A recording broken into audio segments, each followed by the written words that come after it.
L'objectif sera de vérifier si l'altimètre de la montre est fiable ou pas en le testant sur une séance côte à la butte d'Argenteuil, séance que j'ai l'habitude de faire fréquemment.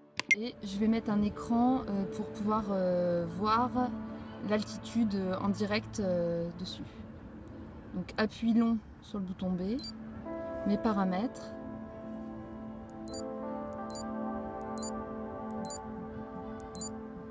Je vais aller chercher le mode écran.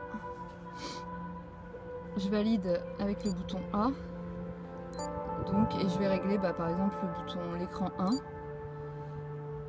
Je vais mettre 2 lignes, ça me suffit. Donc là, il me propose de modifier les éléments des lignes. Ligne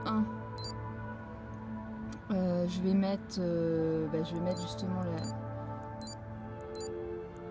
Je vais chercher le dénivelé. Donc vraiment, on peut tout régler.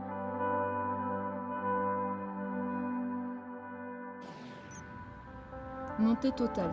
Donc voilà, la ligne 2. Je vais mettre l'altitude tout bêtement, de façon à voir d'où je pars et où j'arrive. Donc en trail, c'est évidemment très utile quand on est en montagne et qu'on veut savoir quand est-ce que se termine la première côte. Donc voilà, je valide. Et normalement, donc ici, j'aurai la montée, mon dénivelé positif, et en bas, j'aurai l'altitude à laquelle je suis en temps réel. On va également pouvoir comparer par rapport à Strava, puisque j'avais déclenché l'application au début de la séance côte. Donc là, on voit bien la première côte, descente, deuxième côte, deuxième descente et troisième côte. Et ensuite, on voit bien, je suis redescendue par un autre chemin. Voilà, donc là, je vais commencer ma séance côte. Pour l'instant, donc je suis à l'arrêt, donc il ne met pas de montée totale, enfin j'ai pas de D+. Et il me dit qu'en altitude, je suis à 64 mètres d'altitude.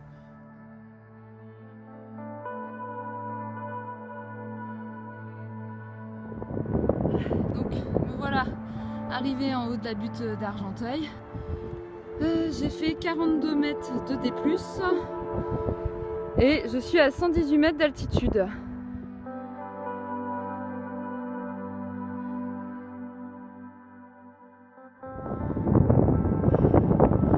Alors au bout de 3 montées, je suis à 110 mètres de D+, et je suis toujours à une altitude de 119 mètres.